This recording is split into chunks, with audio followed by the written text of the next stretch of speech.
By Monday morning, we got to know that there was firing at the airport, and then suddenly all commercial flights have been suspended. So that was the time I realized it's time to get out of this country. Can you describe the day that Kabul fell to the Taliban? There was panic. Like, people had called me early morning. I saw missed calls. Somebody called me at 1 o'clock in the morning. Somebody called me at 3 o'clock. They all wanted me to leave. They were concerned about my safety.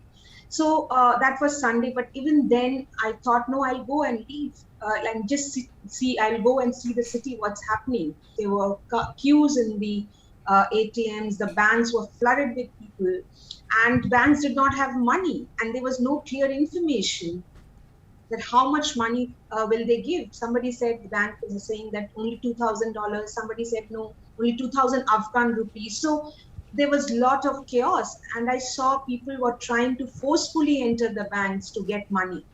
And but the entire business center was closed. All the major business centers in Kabul were closed, but it seemed that everybody wanted to get out of the city.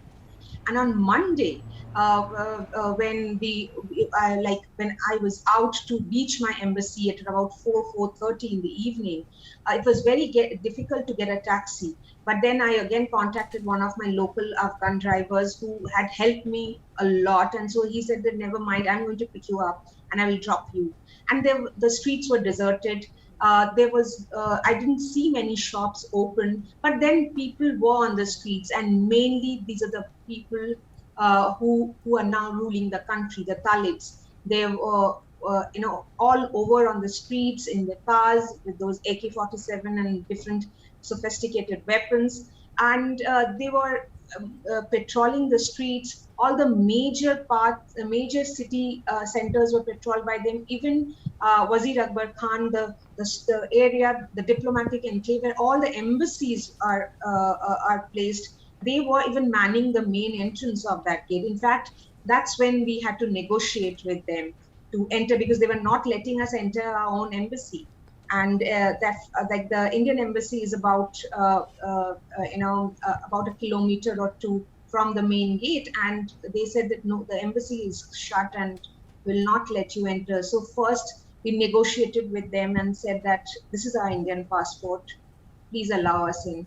But then they took our passports. Then our driver negotiated with him and with the man at the gate, and he then gave back a passport, but still didn't allow. Then after waiting for 3.5 hours, we again approached them.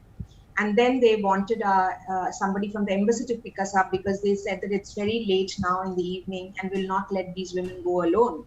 So then the embassy officials had contacted one of the mediators there, who apparently is the area commander. So then he spoke to these guys, and they offered to drop us to the embassy in their jeep. They dropped us. No, there was no misbehavior, nothing. We were sitting quietly, and the two of them dropped us to the embassy. And by the time we were reaching the embassy, about 100 meters away from the embassy car had come by then, and they picked us up. Yeah, and then you were able to head to the airport the next day. What was it like finally being evacuated? Where were you taken? Because we did see those scenes of desperation at Kabul International Airport just a day or two prior to your evacuation. Yes, after reaching the embassy, we were there for a few hours, and then suddenly we were told that we all have to move. So we were in a convoy, as you know how embassies move. So on the streets, I'll tell you, we just saw men, and men. It was very dark. There was no street light, nothing, but we could see from the, from whatever little we could see, that there were men all over, sitting on the streets, sleeping on the streets, and a lot of them were carrying sophisticated weapons. But I really don't know how many were Talibs and how many were internally displaced people who had come to Kabul, and they had no place to go, but they are on the streets because we were not allowed to step out of the vehicle.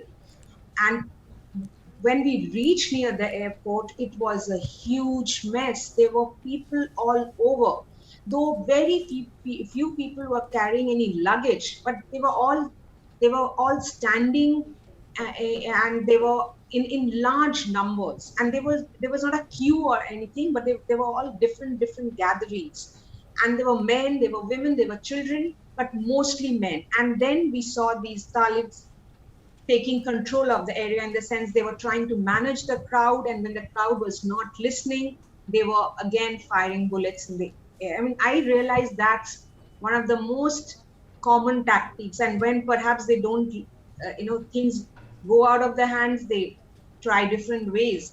But that's something which I did 3 times in a span of half an hour. We heard those bullets were fired in the air. We were in fact, Taliban is escorting all embassy officials, not just Indian, everybody. They're saying that because it's now under their control. So they are allowing these people to, whoever has to catch a flight from their military airbase, they are allowing them a safe passage. And who was on your flights? Was it just Indian nationals? Were there any Afghans on the flight with you? They were mostly Indian nationals. I really don't know if they were Afghan nationals. We were over 120 plus Indians in the flight, actually. While you're in Afghanistan, I understand you got to speak to some women and hear their fears that they have about the Taliban coming back into power. Who did you get to speak to? Yes, I spoke to one of the members of parliament, women members of parliament, and that was Saturday. And she was very worried. And in fact, while she was talking to me, she cried. She just cried, and she said, we really deserved a better government who could have fought till the last time. She said that the women and the children will always be affected, and that's been the case in Afghanistan under Taliban rule even earlier. And she was extremely worried. She said that these internally displaced people, especially the women and children, perhaps may be trafficked, or they will be forced child marriages. We don't know. So this is a fear that women have. Even in Kabul University, a lot of young women, 18, 19, 20, were doing their bachelor's and master's. They said, our only fear is that we will not be able to study anymore.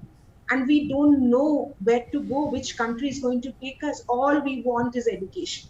And what about for the community at large, the people that you spoke to, both men and women? What is their fear at the moment? Their fear at the moment is their freedom is gone.